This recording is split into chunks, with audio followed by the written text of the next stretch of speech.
My mom once told me absolutely nothing about sex and contraception. My mom never spoke to us about sex even once, or about contraception, or about options, or about anything to do with that. Okay, well, me, I disagree with this one, but she says this a lot. Okay. No grief should go for more than 8 days. Even stitches come off after 8 days. I agree. Yeah, this is my mom's point of view. I obviously don't agree with Even this. actual grief of death. What? Even actual grief of death. Hi guys, Muruki Munyi here. It's Lydia KM. And we're back again with another episode of The Messy In Between. It's It's definitely TMI.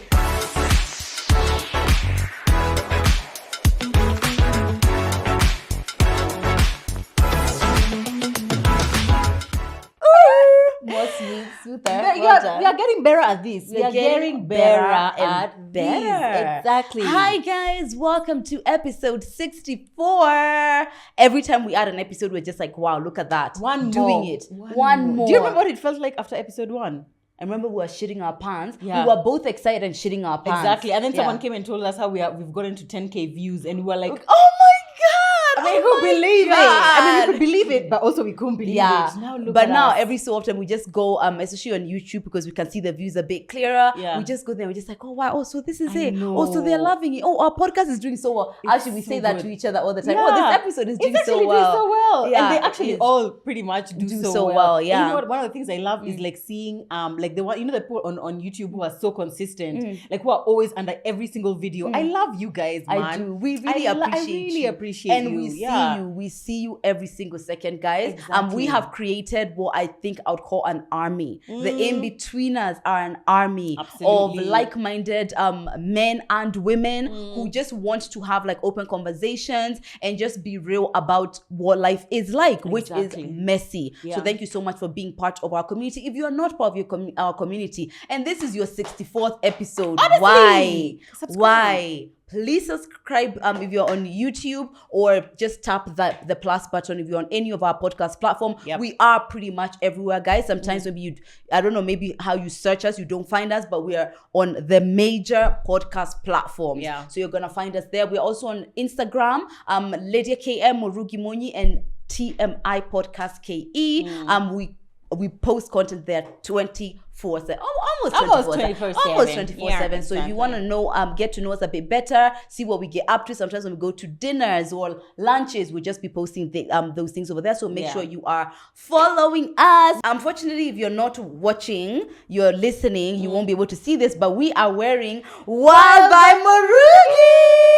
Yes, we are twinning. I know at the beginning we used to twin so much. Now we Yeah. haven't twinned as much. But We like now maybe with haven't. Wild we can be twinning a We bit can be more. twinning, yeah. Guys, if you want to shop any of my clothing or accessories or bags, check out Wild by Murugi on Instagram. You're gonna Yes. find so much of my clothes now that Yeah. it's like I just think, oh yeah, today for this shoot actually, I was just like, oh yeah, I don't have anything to wear. Joe, Yeah. Bring my for friend, me this she one. has a shop. She has a shop. Bring for me this I one. love that. I Done. love Yeah, that. this is amazing. You're doing fantastic. I've told Thank you you, this. I princess. love everything that you're doing with Wild. Thank And you. yeah, I'm so happy for you. I I love it. you. Thank you. Because you know how much work I've put into Oh, it. So it's Jesus. it's like it's Yeah. a lot. It's Yeah. been blood, sweat, and tears. Yeah. Not really, but like kind of. Yeah. Yeah. But it's good. It's something you're passionate about, and you're Yeah. doing it so amazing. Absolutely. What So are we yeah, talking aside about us today? looking cute Fantastic. AF, today we are talking about something very special. Me and Joe both have very beautiful relationships with our mothers, and I think almost every other episode someone says, my mom used to tell me da da da Yeah. da. So we decided to do an episode on My Mother Once Told Me, and this is a list of all the advice that has been valuable from our moms, even maybe some of the ones which were just like Really? Yeah. but anything our moms ever said that stuck to us, and then we can talk about it. But we're gonna start with talking about our moms. Our moms. What's your relationship like with your mom? Okay, so I am the second born of 4 daughters, yeah. And at the time that I was born, my mom is the one who narrated this story to me. Obviously, I don't remember, but she said that when I was born, it was difficult for her because I was an oops baby. I was born very soon after my firstborn sister, and at that time she was in med school. So for a while, she had to send me to my grandma's to be raised by my grandma while she was in med school. Yeah, I know it was Learning difficult. You're learning. yeah. Yeah. Right now. Yeah. And so interesting thing is, if you ever go to my parents' house, there are baby pictures of Angie, there are baby pictures of Dora, there are baby pictures of Nelly. There are no baby pictures of me.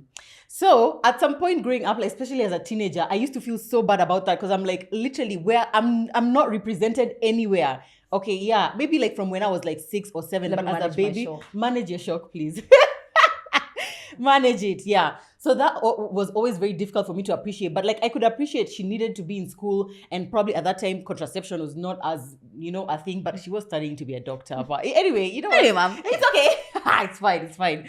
Anyway, yeah, so but I've always felt loved by her. I've always felt accepted by her. I've always felt like I know that was just a circumstance of that time. And even me, I mean, there was a time point I had to go and study in South Africa. So I completely 100% get it. My relationship with her has always felt special as it could when we were younger. Because when you're 4 girls, I mean, it can only be so special at that point. You know what I'm saying? It's like, we know we are all loved by mom. But I think I only started to develop like a one-on-one, super like deep relationship with her maybe when I was like maybe 16, 17, thereabout. And it's always been... Well, she's a woman of faith. She's a reverend, let me say. So a lot of her conversations, a lot of her advice, a lot of the way that she sees the world and reasons about anything is very faith-based.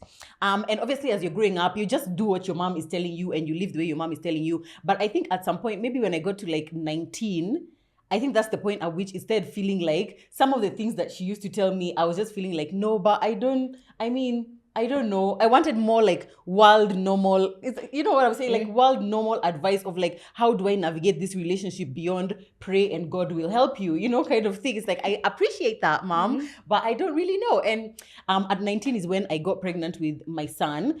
And I think for some reason, actually, I think that experience actually made us closer because I just remember her really reassuring me. Like when I went, she was the first person I told, obviously. And I remember her telling me something like, your life is going to look different, but it could still be amazing, and we still love you and we still support you. And she has always been at the forefront of supporting me through everything.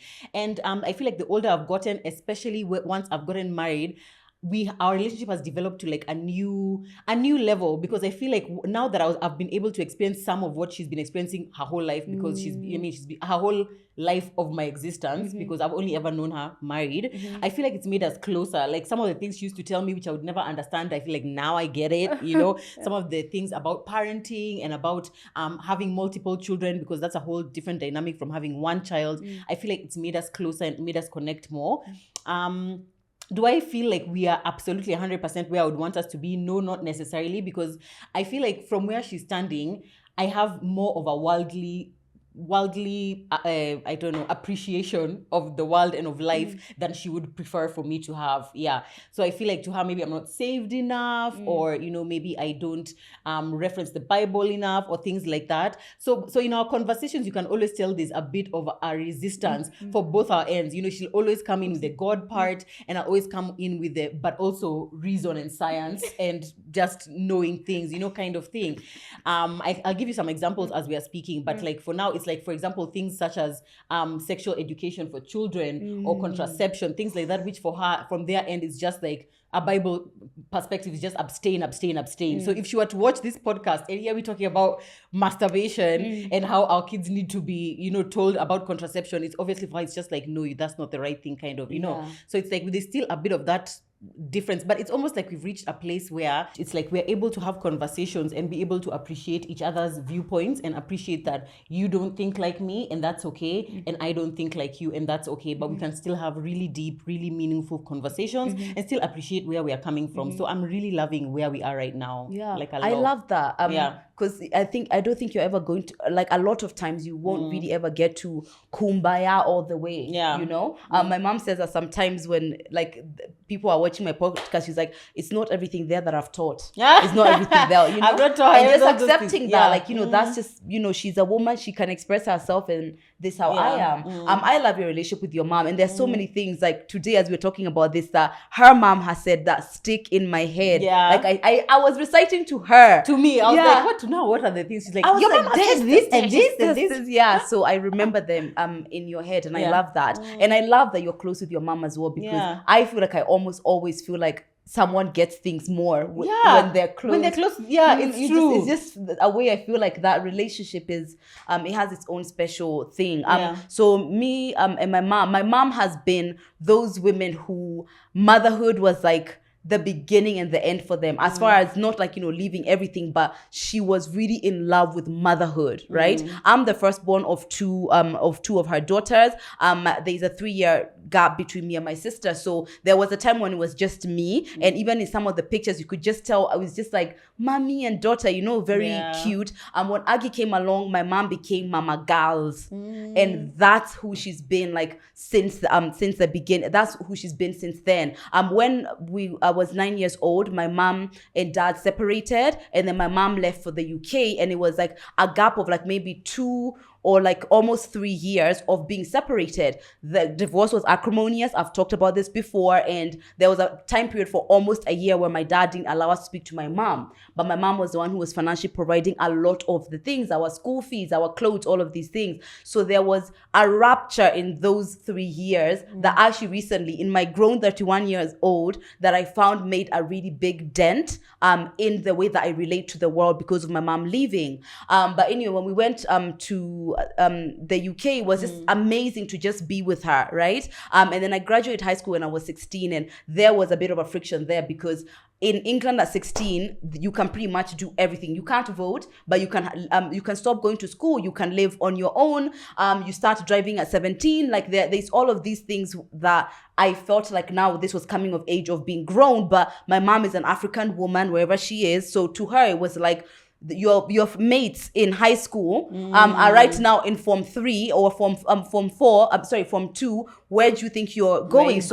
There was a rebellious phase there between me and her, like a big friction. But eventually, because I did well in school as well, eventually she realized that the holding me down was actually making me more rebellious more than anything. And I remember we had this conversation where she was just like, you know what, you're basically free to do what you want. Because I was going to college at the time. College in England is the bit between high school and university. So it was like 17, almost 18. Yeah. So I would just go and then come back. It was a bit more free fall. It wasn't like school. And I would just come back like late because I know I have a curfew. But when she stopped the curfew, it somehow just became like, I want to be more responsible. And I think we both learned that caging people almost always makes them feel more rebellious. But when you give someone freedom, you show them that you trust them to be more responsible. Yeah. So since then, it's been a gradual phase into getting to know my mom, into understanding her. When I started dating, I completely understood her in a very different way as far as wanting companionship, what it meant to lose my dad, what it meant to be raising kids on your own. Like I understood her in a really deep way. Yeah. And then we've been really close ever since then. There are a lot of my stuff that I see now looking back that I was still that little girl who wanted mom. There was a dynamic me and my mom have that I feel like there was a dependency that I've always had with her, and I think it might be from the rupture of her leaving. You know, you just kind of, there's a void still that needs to be filled. But the more stuff I've worked on, the more we've kind of had this really independent relationship where it's just like, I'm a grown woman. I can draw boundaries with you, mom. I can have a conversation with you. She can draw boundaries with me. She can talk to me about more mature content than before. And it's just gotten better and better. And recently she is studying counseling. And because of working on herself and her stuff and understanding things from a psychological perspective, we have gotten, if it was possible, we have gotten even closer because of understanding that I can go do something without my mom trying to fix or manage. She can just sit through it, and she doesn't like take over or anything like that. We can talk about things that happen, like now her leaving and the things which I'm talking about in therapy without it being an argument or sad or this really weird experience sometimes you get with parents when they don't want to deal with their stuff. So it's become probably one of my most intimate relationships that I have with anyone. We are incredibly close, and I just love her so much. We're literally like best friends. Do you feel like there's anything you can't talk about with your mom?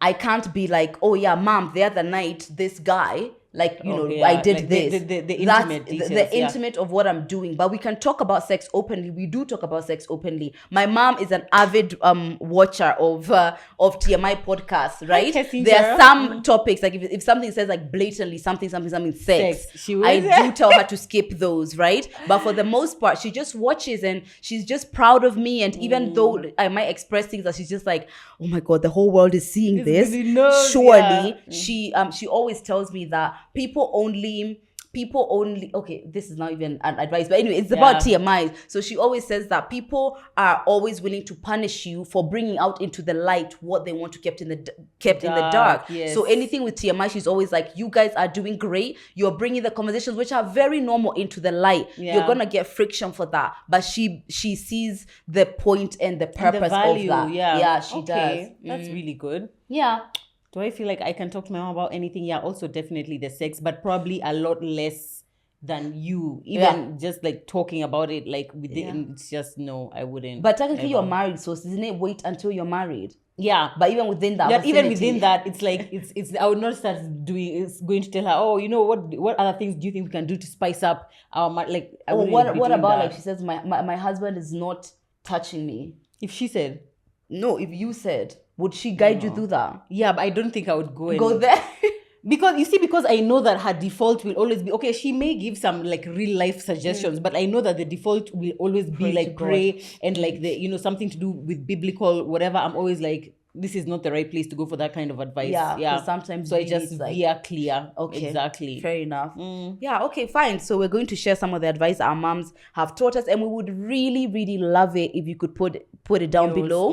We do understand that because this is pertaining motherhood and pertaining a relationship with your mom. If you do have a difficult relationship with your mom, if you don't have one at all, if maybe your mom has passed on, or you guys are like, you know, trying to figure your stuff out, please be easy on yourself. If this is not an episode you are comfortable listening to or watching to, that's completely fine, because maybe the way we're going to talk about our mothers might be triggering because we're talking about it like it's obvious, but we are aware that it's not like that for every single person. Yeah. And if you can share, even if you have a difficult relationship, is there anything you have learned from your mom? Yeah. Even based off of that difficult relationship, you know, it could be anything. Yeah. Share with us, then we can all be able to chat in the comments below. Okay. Or DM us on Instagram if it's long. Yeah. Okay. So the first thing that my mom once told me, I am important. Now this is something which I said the other day, like just recently, and someone was just like, oh, okay, that's interesting. I said, I feel like I'm an important person because my mom always told me that I was important. Yeah. My mom it's not like she didn't tell me I'm beautiful and I'm smart and all of these things, but she always really put it in our head that we're important. Yeah. So important. That's being very intentional. Yeah, you are worth life. You are worth love. You are worth what matters in life. It's not just, okay, you're the slight, it's like you being here, existing has purpose and it matters. And I think I've always walked in my life like, you know, the days when I don't feel so beautiful and I don't feel so smart and all of these things, I feel like all that aside, I always feel like I'm an important person. I love that. Yeah. And that has nothing to do with status. It has nothing to do with the way that you look. It's just I am an important just by person. being. Just by existing as I am. I'm being important. And I know that has really carried me. Yeah, I love that. Okay. One thing my mom told me is that you're on the way to where you're going. I think this is one of my favorite phrases for me to tell anyone. Yeah, exactly. You have, right? Yeah. Some of these ones you guys have heard a number of times. Because when I tell you that I've literally built, I make decisions based off of the things my mom has told me. I'm like, this woman is wise. She always says there's no way that you can be walking in this direction and expect that you're going to end up over there. So she's always like, if every day you're eating badly, don't be surprised that one day you wake up fat. You know, or if you are in this horrible toxic relationship, but you're just like, oh, I know that one day he'll be different. No, you're right there where you are. That is your life. It's not, your life is not going to happen in 5 years from now or 10 years from now, you know. And she's always saying that whatever it is that you're tolerating today, don't think that tomorrow you will not have intervened and it's just going to be different. God will That's just not, come yeah, and take you it's something's just going to happen. No, she's like, whatever it is that you're doing on a day-to-day basis, your habits, your decisions, whatever you're choosing to do or choosing not to do, that is taking you to the Lydia that you'll be tomorrow, to the Morugi that you're going to be tomorrow. And it always makes me feel part scared, but also part empowered. Yeah. Because I'm like, I'm in control of where I decide to go. Yeah. It's like you build the small habits and they take you to the place where you want to be. Yeah. But then the part scared is like, oh my God, am I on the way of where I want? Of where I it's like I'm want, saying I yes. want it, but am I on the way there? Exactly. Yeah. Okay, I can see how You can that's see came. that, Yeah, and I think the reason why your mom's was saying stick is like the way she says it. I Yeah. don't know. It's like kind of similes. I know. There's a way she puts them that you're just like it just sticks. It just because sticks so many there. of this I can really remember. I know. Yeah. Yeah. Okay. My next one is, how do you put it? I'm gonna say this. It's a Swahili one, and she told me, and it's so weird how she was so right. Akufukuzaye hakwambi toka. Oh wow. Yeah, Wow. when somebody wants you to get out, they don't always say Tell you it. So to she get had put the analogy like you go to someone's house, you've gone to visit them, right? And when they welcome you in, they sit down and they're just like, oh hi. That's it. You've come to their house to visit them, right? You probably even come with gifts and stuff, and just like, oh hi, hey, yeah, the weather, yeah. They're not telling you get the hell out. My house. They're not saying get the hell out, but because of the Yeah. mannerisms of the way that they're treating you, they are telling you get out in a different way. And my mom's viewpoint with that was that there's a lot of characteristics, especially in a relationship, that could be signals of this person doesn't want you, this person doesn't value you, this person doesn't hold you as important anymore, and those ones also those ones contribute to enough reason for leaving. Because if you wait for someone to tell you get out, I don't want you to be here, you have gone through so much. People who are in abusive relationships rarely get told get out, I don't want you. Exactly. No, but he's beating you every night. There's different ways of telling you. In fact, he could be telling you the opposite. I love you. I love you so I love much. you so much. But he's beating you, which is AKA I don't value you. You know. So yeah, I remember she told me that, and it's really good. I don't know if I take it as I take it on because it's rare to. It's like you pick up signs. It's just like, okay, so you leave now because you picked up some signs, and But that's sometimes really good it's advice. obvious, and especially men will hardly ever tell you that they They will want to never. break. Tell us if a man has ever come and told you, so I've been thinking that But maybe we should end our relationship. Now, for those who don't know, I am going through a breakup. A lot of DMs, people are saying like, oh yeah, my boyfriend broke up with me, or like, he's stopped talking to me, or he's ghosted me. Yeah, but that's what they do. Maybe ghosting. Yeah. And maybe the stopping, the There talking, are but like men who actually tell people get out. But do they but like I feel like by the time you're being told get out, it's like he has tried to hint and you've not gotten it. You think so? Yeah, I may think so. I mean, unless I interact with that person, but that's so true, honestly. I think sometimes it's also like last straws with men. Yeah. Which is just like you had had a enough, burst of argument, and that was the last you're a dog Done. you gave to me. Exactly. That was the last you're a dog I give you out. Yeah, but I would hope for a world where people don't ghost each other. That's let's just be horrible. adults. Especially ghosting. Yeah, My let's just God. be adults and just actually just tell someone, hi, I've really enjoyed. Even if you're feeling too much, it's too much for you to do it face to face. Even a call, a phone call, even a WhatsApp, But this one just disappearing. Yeah. Surely. But the standard of how somebody is treating you has got so much to do with them. And if they're not somebody who is courageous, they're not somebody who is BDE, because by the way, ending it with someone to their face is BDE. Honesty is the top of the list of BDE. Somebody who has the courage to be like, this is what is happening, I'm out. Because not everyone has that. Yeah. They're not going to afford It's it tough, for you. man. It's It tough. is. Stuff in the streets. Yeah, but I know, but also there's people who always say like, don't let a man tell you he doesn't want you more than once. That's like almost like a similar thing. Like if already you know you're not wanted, why are you waiting to be told again? But let me tell you this, the small signs. I'm talking from experience. It's not always. Especially if you have like, let's say, a long period of time to go. It's like what you're looking at is just like, oh, this is weird. Oh, what's happening here? More than, oh, wow, that's it. Yeah. But by the time It's it gets not to that that's linear. it, it's usually that's it. It's usually that's it. Yeah. Exactly. Once you're done, you're done. You're done. Okay, fine. Then another thing that my mom always tells me is that you have more right to say no than anyone has to ask. This is probably Lydia's favorite. Yeah.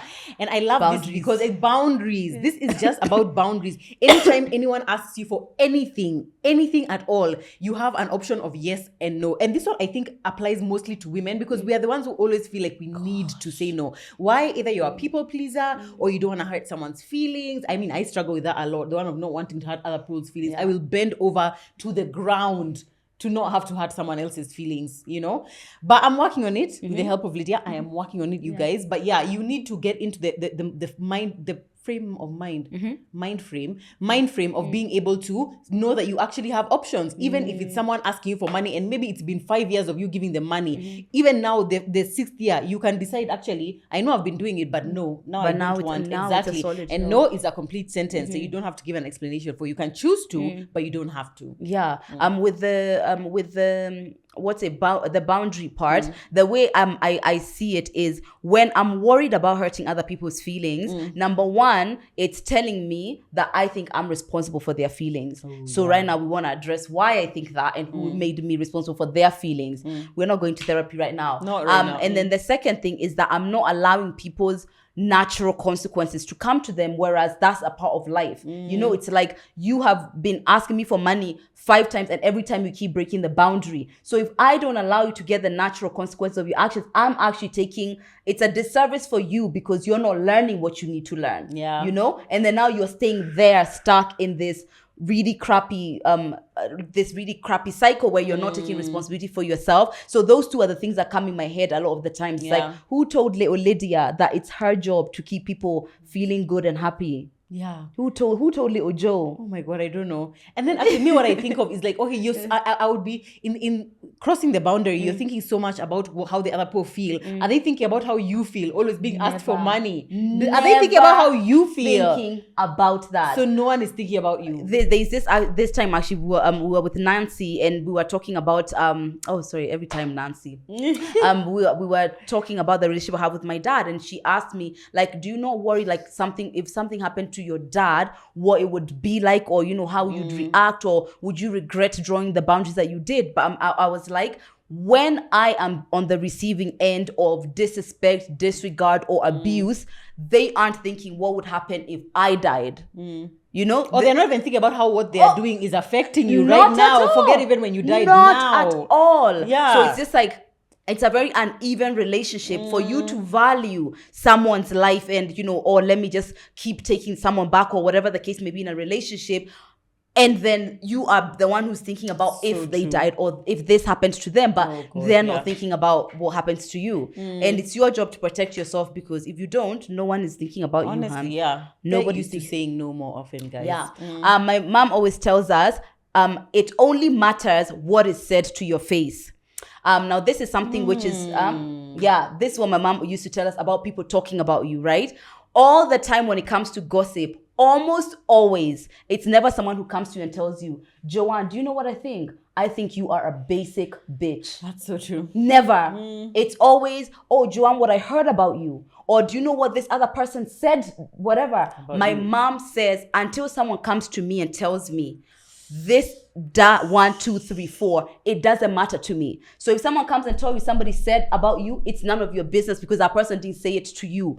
All the time, my mom is just like, and she's like, in however long I've never had someone come to me and tell me, let me tell you this, you're a piece of shit. Exactly. Not one. Oh my God, does this still apply on social media? Also, no, because that's still not to your face. You're because right. Like now you have Wild, who has come to you and told you not you're even basic one. bitch. Yeah, not exactly. One. But you stay in People her are, DM. they're so being brave. hating. People are so brave online. They'll meet you like this and be like, oh, hi. Yeah.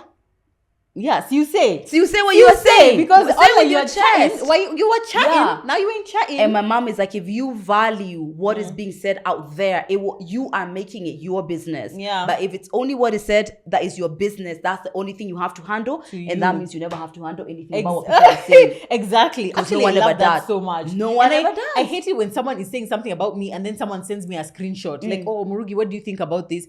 I didn't even know that was happening. Like, that does not concern me at all. Why are you coming to me with that? Like, and by the way, we see that. Yeah. We see that. Yeah. Oh, look at what is happening. Cheeky. I'm so sorry about. Yeah. I don't even know why they hate on you. You're such a nice person. But imagine on that day, I didn't know anything was being said about me. I was just living my life, being happy and continuing. You are the reason. You're the reason come on. Yeah. I have people who will even send like what has been written and the comments below it. Like, you had time. Yeah. You had time. Because you want me to know. You want me to feel that. And you want me to react. That's the thing. They want you to react. They do. And the diehard fans, they go in those comments and they fight for you. Yeah. And they're just like, shut up. And they will never come to you with it. And tell you, why? yep, because one has the intention of like to protect you from something negative. The other one wants to make sure that you see it and that you feel bad. And that you feel, oh, you want to be the one that I was the informant. You know, I'm the one who got her to respond. Yeah.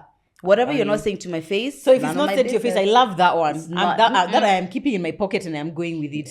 Another thing that my mom told me, or she tells us often, is you can't build a life on feelings. Another one of Lydia's Another fave, guys. And I think when I was at some point, maybe it was like maybe in my late teens, you know, when you're in that very idealistic, romantic fairy tale kind of life, you feel like you can't build a life on feelings, because it's like, as long as love is the basis of whatever it is that you're doing, then it's going to work out, and primarily, especially a relationship, you know. But you realize actually that is not the case, because there's way more than feelings, because there are many toxic relationships in which people love each other.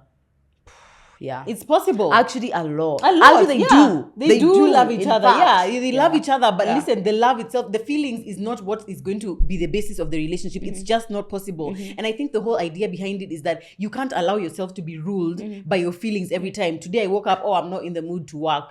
Sorry, guys, I'm not coming. Or tomorrow, I just don't. Exactly. There's no room for discipline. There's no room for consistency. It's just how you feel. And you know, feelings pass. As Kit is always shouting at us on her stories. Shouting, and as feelings do pass, if you want to build a life for yourself, you're gonna need to go beyond what you feel. It's like when you're trying to learn anything, even if it's a musical instrument or whatever. At the beginning, you're excited because it's like, oh my god. After a while, now it's hard, and now you have to practice, and now you have to sacrifice things, you know, and like time going out and whatever. But now you have to push past those feelings, because that's what you need for you to be able to build a life that you're proud of.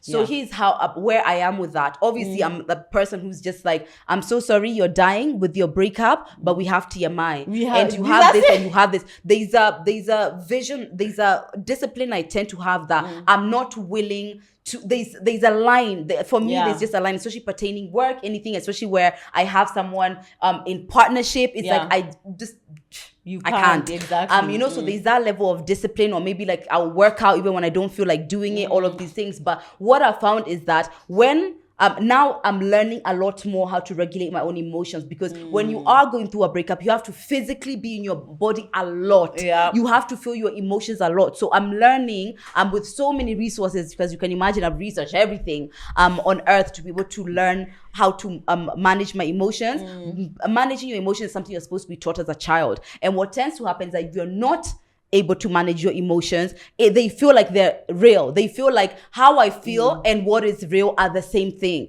But what you feel is what you feel, and what is real is what is real. So sometimes when you're overwhelmed with emotions and things like that, it feels like it's real.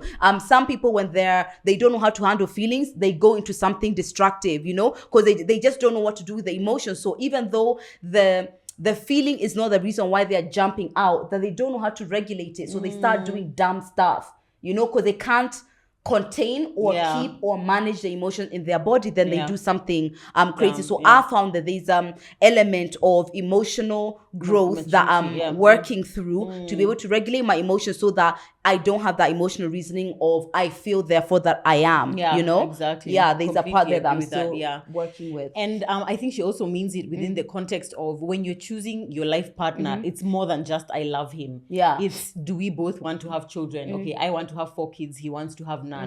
But we love each other. What are we doing? You know? And I feel like that's the difference between loving someone and partnership. Because she was like, at the point at which you get married, I mean, you need to know that you're trying to build a life with someone, and your values have to coincide. It's great when you find someone who you love and with whom your values coincide. But like, if the values are so completely different, but you love each other, you really need to have a difficult conversation about, are we going to be able to make this work in the long run? You know? Almost always you won't. Almost always you won't. You know, if you're a different religion from me and none of us is willing to compromise on where do we stand or whatever, is that something we're going to be able to manage? I feel like the big ones, religion, kids, all of those things, I don't even think it's worth dating. How you raise your kids, things like the smallest things. Do you believe in corporal punishment? Me, I don't. I believe children should not be beaten. You're like, I believe kids should be really beaten, so that, I mean, People have different, yeah. I remember I had a boyfriend who was like that. It's just like, me, I used to be beaten all the time and I'm fine. Yeah. And so now me, it's like, I don't even have memory of, like, maybe I was pinched or whatever, when I was small, but I don't have memory of it, Yeah. So I don't believe that as well. And those are the things which you can really, imagine you're just seeing your husband beating your daughter over and over again because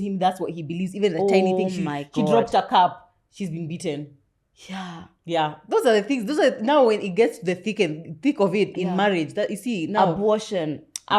You've had an oops baby. He's like, no. And me, I've just gotten a promotion and I'm like, no, I can't keep the baby right now. Him is like, if you remove it, I'm leaving you. God. Yeah, okay. There's some things factors, I think you know as you go. Exactly. I think some things you know as you go. Mm. All right. The other one is nothing can stop a woman with her own money.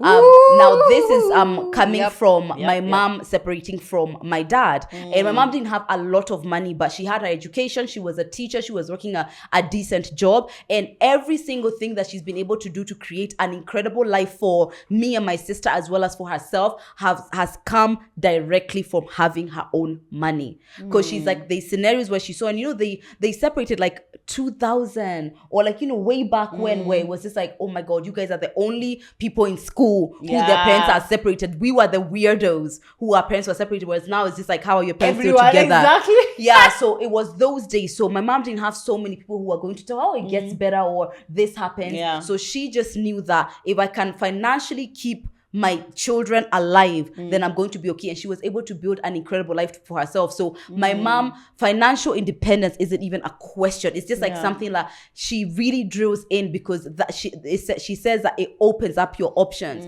And after that, only you can decide what can stop you. But when you don't have your own money, other people get to tell you what can stop you. That's so true. The other day I put up on my story, I was talking about people making money, what are people doing to earn money or something, or businesses. And I got flack for a response that I gave someone. There's a babe who responded and she said she's a single mom and she started some kind of farming at home and she's getting money from it, even though she's a single stay-at-home mom rather. And I remember, so I responded and said, that's really great. It's nice to see that, stay-at-home moms also, can do something to get money. But of course, the way he said it, me, I was just like, yeah, but it's such a touchy topic, because so many stay-at-home moms are like, so are you saying that, if you're not doing anything, you what? Because me, I was like, me, I didn't say that. I said it's fantastic when I see a stay-at-home mom, because me, I'll always advocate for that. Even if you feel like you're in the best marriage ever and your husband gives you, money at the end of the month and whatever, it's just so important for women especially, because we always get the bad end of the stick. We always get the short end of the stick. It's so important to have your own money, even if that means taking from the pot he gives you every month and keeping some aside for yourself and being able to have something that generates income. Anything can happen, you guys. The person could die, or I don't know, they could meet someone else. Anything could happen. I feel like it's just so important as a woman to have your own money. I think the dynamic with working moms and staying at home moms is always touchy. It's always Let's touchy, start there. But also what I think is that there's a confusion between what constitutes a job and what it constitutes a source of income. Stay-at-home mom is working all the time. That is a job. But a source of income is something that's bringing you money. So what you meant is, I'm so glad to see that a stay-at-home mom can generate something that brings income. Not to say that they do something. They don't, They which do is actually, stuff. I thought it was clear, but I guess no. People tend to confuse between what we constitute as a job and doing nothing and a source of income. There's another time, actually, a while ago, I think you were pregnant with Tana. You had asked, what are your sources of income? And a lot of stay-at-home moms were like, I raise my children. My kids, whereas a job is like, that's a job, and that's a 24-hour job. And I feel like stay-at-home moms do not get enough credit for all that they do versus an income generator. So do you get an income from this thing? That's very different from a job, because a job could mean anything. I think that's where usually the difference is. I think so, lost. for sure. But I still encourage, even if you are stay-at-home mom, if you can find a way to generate a source of income, that would just be amazing. And safe. It just, I don't know. A woman in her bag is just sexy. And stay-at-home moms also who don't have sources of income are just sexy as well. Yeah, it's because of where You we've get come it, from. yeah. Women didn't have as many options. We stayed in marriages when we didn't have to because we didn't have money. We were abused and all our options were limited. We weren't able to do all the charity things that we can do. We weren't able to invest in the things that matter to us. We like us, we have this Yeah. podcast that we always focus on, moving the conversation forward with women. Because we've come from there, it always feels so like, yeah, let's keep going this way. Let's keep going forward. I did this with about stay-at-home moms, stay-at-home girlfriends. Plenty of people are living their I best saw life. that one about stay-at-home girlfriends. In fact, those are the ones who have hit the mark on the head. If I could be a stay-at-home girlfriend, Chill, do nothing, and get especially money, if you're not raising, and invest. if you're not raising kids, There are no like kids. it's just you. You're just a girlfriend. You But don't work. by the way, let me tell you guys something. If you're a stay-at-home girlfriend and you're just getting money or a stay-at-home wife, please don't waste that money. Because do something with it. If you're being sent 100K, at least save even a 20K every month and have something. So that if the relationship ends, you have something to be show for it. fine. Not just like you are living in Runda tomorrow, you've now moved to wherever. You know what I'm saying? Think about if our moms didn't have an income. Oh, yeah. Oh. You guys wouldn't even have TMI. You would not We tell have you this TMI now. and be We're telling you this now, girl, yeah. yeah. It wasn't me who said that one. Which one? What did I just say? What was the point? I think it was. Oh yeah, mine. It was mine. Nothing. It was yours. Okay, fine. My mom once told me absolutely nothing about sex and contraception. My mom never spoke to us about sex even once, or about contraception, or about options, or about anything to do with that. And to be honest, I don't fault her because, like I said, she grew up in the church and whatnot. And I feel sad that even now she's still that way. Like she's not in the whatever of telling women that, oh yeah, tell your kids about sex and contraception. But I personally would want to appeal to any mother here. We need to tell our kids about sex and contraception. Because can I tell you, the world that we are living in today, your children will know anyway. They will find out the information anyway. They will come online and maybe they might find TMI or they might go and find, I don't know, they'll Google something and they'll just happen to see something about sex and contraception. You want to be the one who's at the forefront of giving them that information, you telling them what the truths are and like the actual truths, not like, oh, just wait until you're married for you to have sex. Chances are they won't. Research has shown that in Kenya, people are breaking their virginity as young as 12. Yeah. As young as it's 12. no more. Just check Exactly. the teenage pregnancy statistics. Let's not pretend. Don't pretend that it's not happening, and don't imagine that you, your daughter, or your son is the one who is the exception. They are the outlier. They're the ones who are not having sex. Yeah, my mom, when I was, so the thing my mom gets is that because of raising us in England, I think since we were 13, 14, we were doing sex education. By the time we were 16, we used to get like the school nurse will have all the condoms and whatever else. Contraceptive care and sex education is like all of these clinics are free until I think you're 25. So there was so much support around that if you were interested, right? I think I even remember exactly where I was because I actually remember how I felt. I was just stood at the fridge and then mom was just like, and I'm too young to be a grandma. I was just like, what? Now this after I had introduced her to like my first serious boyfriend and I was like, what? She was like, yeah, me, I'm just saying, me, I'm just too young to be a grandma. That was it. And a woman who is having sex carries herself differently. She could probably tell that you changed. Yeah, You've she probably changed. She's could. like, yeah, she's and also still now doing that she something. knew like this is a boyfriend, Yeah. and I was over 18 as well. I knew she probably knew. This time I'm like knee deep in like all the contraceptives. I know so much about sex education, but I was just like, yeah, mom. But yeah, I think that's that's what saved my mom, and then me, I kind of became that for my sister. The second Aggie, I don't even know was like how old. I was like, this is what happens, and this could happen. So I was just like, I didn't want her to discover somewhere, because you don't know which site they'll find and whether it's giving her accurate information. Yeah, and I wanted to open that up because I wanted her to feel like if somebody does something funny to her, she can come and tell me, but she can't come and tell me if I haven't opened the conversation about sex. Exactly. That's one of those things. Remember when you said that something the sexual assault that happened to you because you didn't have anyone to go to. Yeah, and honestly, so many things I think happened to us because we couldn't talk about it. Yeah, we couldn't talk about it to our and parents. They're thinking that you're the only one going through it. Everyone is too ashamed to talk about it, but yet everyone is experiencing it. It's just, it's a very, it's an ignorant way actually to approach parenting with regards to sex. I've also been the same for Nelly, and I'm so glad for her that I've been able to offer her that support that I desperately needed at her age. What was I doing at 19 getting pregnant? What was I doing? Sitting on it. I was lying down actually. You were lying down, I was lying down. Of course putting a pillow, putting it up to make sure you are definitely pregnant. to confirm it silly goes me. there. Silly me. Silly idealistic me. Yeah. Love that for younger me. I was feel very like it's good. optimistic. But I was very love that. optimistic about life. I you feel like know. optimism, because guess what? As much as you don't believe it, even after you did get pregnant, it was like, oh God. Yeah. That optimism still drove you to Exactly. my life is not over and it's I got not, this. It's going to be okay. Yeah, exactly. Yeah. Another one that my mom says is, you can't do to me what is done to other women because I'm not other women. I'm me. Now this is something which she used to get from back then. You know how marriages are. Like there was even one of my dad's friend who, God, he was just doing all kinds of, and there was a lot of resistance, I think, in her marriage of, Kwani, you, what's with you?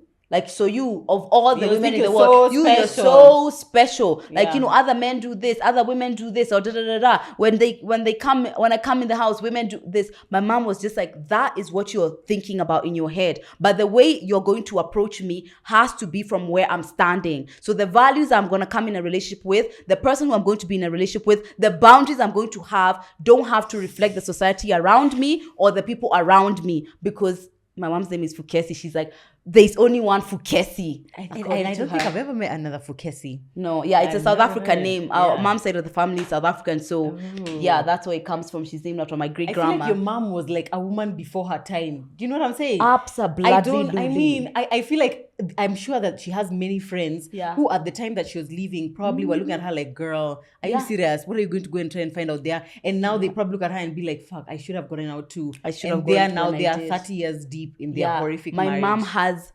this unquestionable faith in God and in herself. She always says, God loves me so much. My mom says that 20, 50 times a day. And I guess it shows in her life. She's so confident in herself. Yeah. So I think about that sometimes. So, for example, let's say the reason why I leave a relationship is not actually, maybe it seems like now what are you leaving? Relax. Other people are being cheated on and they're being started, you know, and then you start feeling like, Kwani, like, is there something wrong with me? It's like, you know, how come I'm leaving because of that? Or how come that's not a boundary I'm willing to take? Or how come it's like, I don't want to proceed because of this? But you remember that you cannot be done like other women because you are not like other women. Exactly. And that's completely okay. Absolutely. And by the way, that's one of the red flags in a relationship. If you start telling your man about something you're unhappy with in the relationship and he starts referencing how other people are, it's worse. So afadhali you where you are. Yeah, what even complaining about? Yeah, what are you even complaining about? You know, other people, you should be happy. You should be, you know, smiling because that's a huge red flag. Yeah, when people are unable to acknowledge how bad their behavior is because it's not as bad as something else. No, absolutely not. Okay. Something else my mom always tells us is that the evidence of desire is pursuit. Another phase. Yes, exactly. She's constantly telling us that if someone keeps, have you watched what was this? Love is Blind. Have you watched this last? What is it called? Love is Blind after the altar. Yeah. One of the things that was so annoying to me is how Jared kept saying about how I know I'm the one who has messed up. I've made my bed now. I have to lie in it, and I know I have to do all this. Like he kept saying as if he acknowledges how stupid his behavior is, but yet he's still doing it.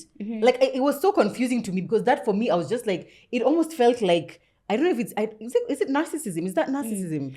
I don't think so. Because I felt like, why he's so confidently saying that he recognizes his mistakes and he knows what he needs to do to change, but yet it didn't appear that he was doing anything to change that same behavior. What I saw is when he was saying that, for me, what felt is like he would say that in that moment, and literally the next shot is shots. Exactly. So there was a disconnect, which felt like in that moment, it felt like you're really contradicting yourself. Yeah. However, something I've recently learned, there's a difference between desire and capacity.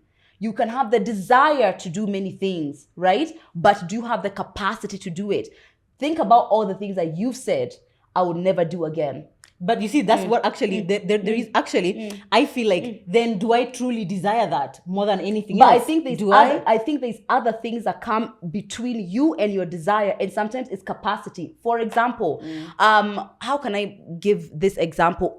Okay, let's talk about one of the things which I really would like to work on myself is I really desire to be somebody who is a lot more emotionally controlled, a lot more like able to like regulate my emotions, whatever the case may be. And sometimes I'm just not able to. The capacity to be that person is not something I've mastered yet. But not you see, because they said the evidence of desire is pursuit, not necessarily doing it. Yeah. But I need to be able to see that it's something you're actively trying. But he said he was trying. They went from like he used to go out until 10, until 4 in the morning. Now it was 2. You see? So it's like, and after that, divorce. Why do you think they were divorced? He probably did. Exactly. Yeah. I need to be able to at least see that you're trying. It's like, I always say I desire to lose weight. But over time, I'll ask myself, do I really desire? Because if I really wanted it that bad, why would I keep self-sabotaging myself? Of course, I pursue it. But like maybe I don't want it as badly as I thought that I did. Because what actually do you want to do? What you want to do is to be able to eat and not get fat. That's actually what you desire. But that's not possible. It's like there has to be... There has to reach a place of like such need and want for that thing that you would do anything for you to get there. And if you wouldn't, then maybe you don't want it as badly as you think that you do. The way I would see it myself is like the thing standing between you and what you want, despite you wanting it so bad, might be bigger and more potent than this other thing. Perhaps, yeah. That's exactly what it is. So let's say if you have a limiting belief as far as who would you be if you lost all the weight? Who would Joe be at size 8? If there's a limiting belief that makes you feel like I would not be myself, despite your desire, that might be a more potent thing that's in between you. So you're pursuing it, but there's this thing that's the barrier in between. Like him, Jared, he came from a really strict family. So his sense of freedom is just so much stronger. So despite him wanting to be different, there's a bigger barrier. And human beings are definitely more complex. But I do agree with your point. That sometimes it has to be, I don't think you want this bad enough, or there's something that's bigger than your desire. Yeah, but I do agree with you. It's not always as linear as that. Like if this is what you want, why don't you get it? Yeah, it's not as linear, but I think about that in myself. Like actually, I think Juicy too, I actually remembered that what your mom said. And I was just like, is this what I'm like, do I desire this in the same way that I think I want it? Because my pursuit doesn't seem to be as passionate. And I thought of that. And that checks me every so often when I'm trying to be able to be like, do I actually want am I actually pursuing exactly what I want? Because it's true. You can't keep saying you want something and sometimes it requires you to be really honest with yourself about what you actually want. Like when you say, okay, fine, I want to be married, but yet every man who comes, you're like turning it down. And so you ask yourself, is it actually being married that I want, or do I want, I don't know, something else? Or do I just want a partner, exactly. Or do I just want to feel safe? Not necessarily to be married, but I just want to feel safe and secure and whatever in a relationship. I mean, sometimes it's even us, we haven't verbalized it the way we don't even know. So we think this is what we want, but actually it's not. Yeah, we don't. It's like how I heard that emotionally unavailable person, you can't be with an emotionally available person if you aren't emotionally available yourself. Because if you are with an emotionally available person, it keeps you safe too. They might be more than you, but there's a part of you that's probably not ready to be in a emotionally available with an emotionally available person. Crazy. And you can't really see it. You can't really see it that way. Human beings. Too much. Complex. They're so complex. Complicated. What's another one that my mom says? Okay, well, I disagree with this one, but she says this a lot. Okay. No grief should go for more than 8 days. Even stitches come off after 8 days. I agree. Yeah, this is my mom's point of view. I obviously don't agree with even this. Actual grief of death. What? Even actual grief of death should not go beyond 8 days. I mean, she says it should be like, okay, but like now, like go and work fine, or something. Yeah. So she always says that there has to be a cap of anything that has been removed out of your life as far as how long you can grieve it, because you have not been removed out of your life. You are still someone like growing, like being strong, everything like that. Now that she has more psychological insight, she realizes some grieving which she just locked in and is only dealing with this a lot longer. I do personally believe that there has to be a cap though. I'm sorry. What's the cap? The cap, it depends on what. It depends on the level of shock the experience has brought, whatever else. But it was she who was telling me, I'm not even gonna say what it was. When Moses died, when he was taking, who was he taking? Moses in the Bible. Land. Yeah. Who was The it taken? Israelites. Yes. After he died, this is she who was telling me. After he died, this is she. If whoever reads the Bible here, if you tell me if it's true, she was like, God said that after Moses died, because he knew if they would be so focused on mourning him, they wouldn't be able to move on to where they were supposed to go. So God said, I think it was 40 days and 40 days or something like that, that there was a cap. You have to put a cap on how long you're willing to fall yourself over or stop your life over something which hasn't actually stopped your own life. You know, you've got to move on in a way of, despite this, I must go on. Yeah. So I feel like even me personally in my healing, I do have a time limit where I'm just like, this can't be the topic of conversation every single conversation. Until when? Yeah. Until June. No, there's a cap. What's the cap? 2 months. Okay, so okay. So Yeah. 1 month to go. Okay, I can do that. Yeah. I can do it. Yeah, I can do because it, by then it's just like it won't be all consuming. Yeah, You will, yeah. and I would have seen that life goes on. Exactly. After. Yeah, I agree with her, but not for the 8 days. I Yeah. think it's definitely important to put for yourself a cap. Otherwise, you can. That's actually how easily you can sink into depression. Because if every single day you're just there sitting in your house crying, Yeah. eating, sitting in your house sleeping, whatever. There drinking, has to be a different way. Exactly, there has to be a different Yeah. way. And I think it doesn't mean that after that you're not allowed to feel sad or still, but it's now not active mourning. Now Yeah. it's just like it's something in the back of your mind, like this thing happened to me. It's, there's still a bit of a dark cloud, but you're not completely nothing. Yeah. And for anyone who is going through a breakup in this period, let me tell you something that Matthew Hussey says. He was like, from what they've seen is that men move on and then process after. Women process and move on. However, women are more likely to sit in it, ruminate on it for longer periods of time. So you've processed,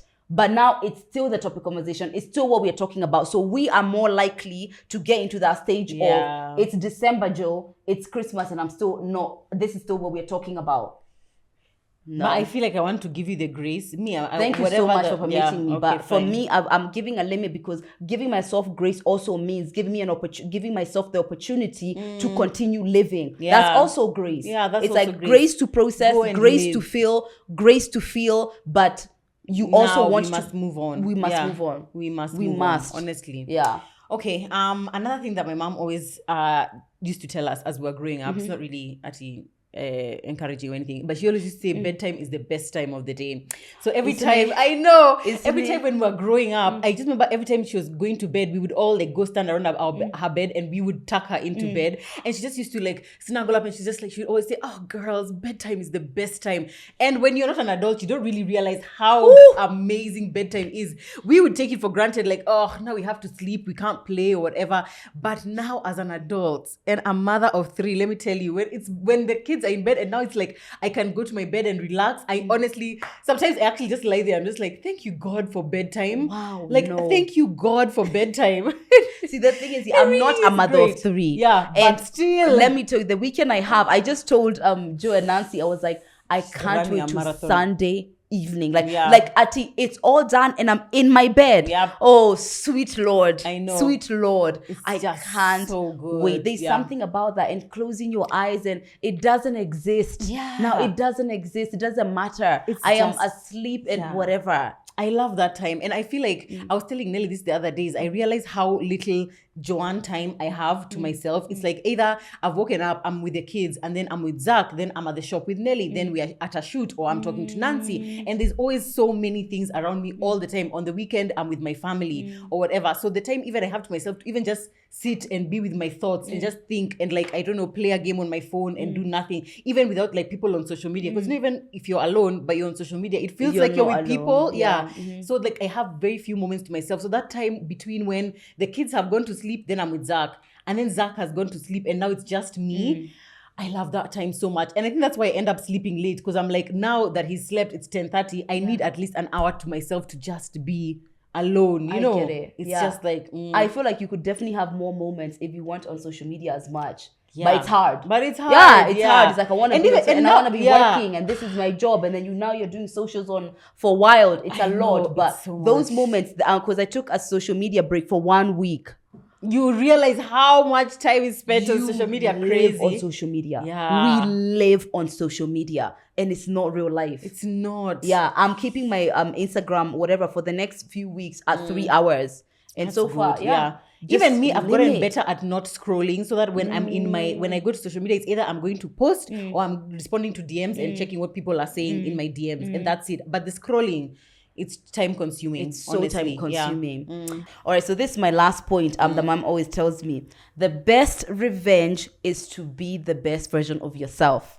So when I told you guys that when my parents separated, there's a time when my dad wouldn't let my mom speak to us, and at that time my mom had quite a strong financial muscle, so she could have done many things to kind of to show her power or whatever in the dynamics between my mom and my dad. But my mom was just like, because this is the person who is with my children, all I'm going to do is just I'm just going to leave it, I'm just going to hold it, and then when I can do something which doesn't cause him any harm at all, I won't. And then once I have my children, that's it. The whole point is to create a life that I'm with myself. She always says that the blessings that have come after that situation, she always feels they came because when she had the power to do something that was vengeful and cruel or mean, she chose to just focus on herself. And obviously now looking back, it's just like, you are the best version of yourself. You did find the love of your life. You are working too. You are this Fukesi who I admire so much. And now looking back, it's just like, what would you have been doing like revenge for? So my mom is totally against like doing mean things to Kidnapping people. you guys was like a different kind of revenge, I guess. I don't think so. I feel it was just like You're taking back what's yours. and it's like since this is the ball we are playing with, you had it, now here I am. And that was the only thing she could have done because what she wanted was us. Let me ask, why did your mom choose UK versus any other country or place to go, like US? I feel like most people go to the US, especially. Yeah, and she didn't even know anyone. Like it was weird. I think she wanted just a different experience for herself. And then, then UK wasn't as popular as America. I think she wanted to just have like a different experience. I don't have any reason why UK specifically, but I thank God. I think I definitely UK over US. Yeah, I think for sure. I think so. I think for sure. Yeah. I think that's a really good, or maybe she had just had an opportunity and then decided to take it or something. No, it was like kind of cold turkey. Let's go and start from scratch. Wow. Yep. That's pretty brave of her. My mom is really brave. Okay, anyway, I'm glad for you guys that she actually went. I feel like your mom's story gives people hope that it doesn't have to be. And if she did it that many years ago, what about today when women have so many more resources and more access, and people are a lot more understanding of like, okay, yeah, your relationship was bad, you left. Back then it was like, your relationship was bad, other women are humiliating, what are you doing? So many people kept saying that to her. Yeah. That was 22 years ago now that she left. That's crazy. 22 years ago, and she was just like, she's gonna create an amazing life for herself. She never looked back. And she never looked back. Good for her. Good for her. Good for you. There's always something so heartwarming when like you talk about your mom. The other day, me and Nelly were like, whenever you're drinking cocktails or like we're drinking alcohol, then at some point we just start feeling like, mom just is the best mom and she just deserves everything. When your alcohol starts tasting like you need to cry about your mom, you know, kind of thing. That's when you know. Exactly. That's when it's hit. Yeah, exactly. There's times like I've even just sent my mom like just because gifts because of thinking like of the tremendous sacrifices that she's made, and motherhood requires that. But when you do grow up in a way where you're just like, I feel like you went over and above. It wasn't just the basic, like you really put yourself on the line to make sure that we had everything that we could. And my mom is still like that. Oh, my mom is just like, she never wants to hear anyone like stressing over, I can't do that, I can't do this when she's alive. She's just like, why am I here? What's the point? Hey, she's an incredible mom. I want to be a mom like her. I for know. Sure. I would want to be a mom like my mom in terms of the love and the care and the absolute 100% support. Like if you know that your mom is going to show up. Yeah. You know your mom is going to be there. You know your If mom is no always one going else. if no one else, your mom. Yeah. And honestly, I don't feel like I take this for granted ever. Because like the number of stories we've heard of people having horrible relationships with their moms and what. I always feel so bad for them. It's like you think it's bad with your alcoholic father. Imagine if it was an alcoholic mother. I think we always say is like, where we didn't have in father, God showed out. God showed out with our mothers. Exactly. Yeah. Yeah, we're done. We're done. Yeah, did you say your last one? I did. I don't have another one. Oh, you don't have another one? Yeah. Oh, okay. Guys, thank you so much for tuning to this episode. We are both going to go and call our moms and tell them they're the most amazing moms ever. And they've taught us so much. They have shaped so much of who we are as women, and we admire them so much. So we would love to hear for you guys what your mom taught you. As even Joe said, even if it's something difficult, what have you learned in that scenario? And we just want to hear your mom's advice as well, because let me tell you, I told you, I learned so much from your mom Even as well. yours. So I want to hear everybody else's mom. Please let us know. The IG live you did with your mom. Oh my God, that was just so many truth bombs. I was just like, wow. She's so wise. She's something is amazing. coming up with me and my mom. So make sure you're following me at Lydia KM. So exciting, guys. Yeah, please let us Something's know your coming stories. up. We would love to hear. Honestly, we really would. Yeah. Let us know if we should do things my dad taught me. We definitely should. Hate is easy. No, I'm joking. No. I'm kidding. Yeah, anyway, We're gonna we should do that you know one. what? That's Let our us next know. episode. Tell us in the comments if you want to say that it's not the next episode. The next episode is 65. Oh, okay. Yeah, maybe our 66 next episode. Yeah, it could be like things my relationship with my dad has taught me. Things my dad taught me, Joe. No, stay there. things my Stay there, relationship- sweetie. Let me tell you one thing my dad taught me. He always used to tell us, before you can conquer the world, you have to conquer your room. He always used to tell us, conquer your room before you can conquer the world. Basically, he was a neat freak. Yeah. So he was like, I can't understand how you're going to be anyone of value out there if your room is untidy. But a lot of people believe that. There's a book called something like Make Your Bed First, something. And Yeah. it's like one of So you see, he Yeah. did teach us some things. yeah. What did my dad teach us? Think about it for that next episode. I will. Please let All us right, just fine. yeah, Let us know if you want for Thank you, episode guys. 66 for Yes. us to do what my father taught me. do that. Thank you Yeah. guys so much for watching. Don't forget to subscribe and like and tell your friends and your cousins and your shows and whatever to come and get onto TMI podcast. Everyone except my mom. If any of you ever meet my mom and you tell her I have a podcast, I'll actually just be very angry. Please, no one tell her. Okay, fine. you. Well, my Especially mom you. knows. No, I would Thank never. you. Yeah. Thank you. My mom knows, guys. love her. But yeah, thank you so much anyway for joining. We love and appreciate you. See you in the next episode.